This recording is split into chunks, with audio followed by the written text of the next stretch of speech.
ছাত্র নাগরিক অভ্যুত্থানকারীদের পক্ষ থেকে যেই সরকার প্রস্তাব করা হবে সেই প্রস্তাবিত সরকারই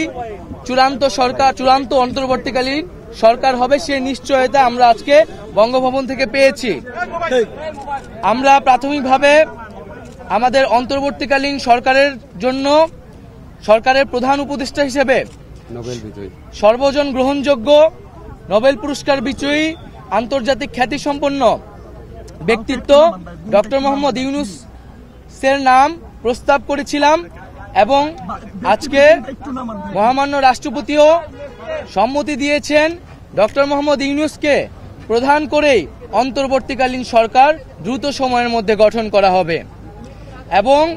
আমরা এই অন্তর্বর্তীকালীন সরকারের একটি প্রাথমিক তালিকা দিয়ে এসেছি, যেখানে নাগরিক সমাজ সহ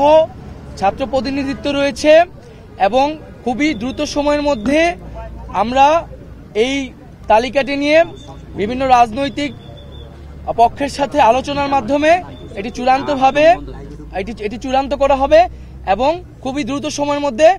অন্তর্বর্তীকালীন সরকার ঘোষণা করা হবে।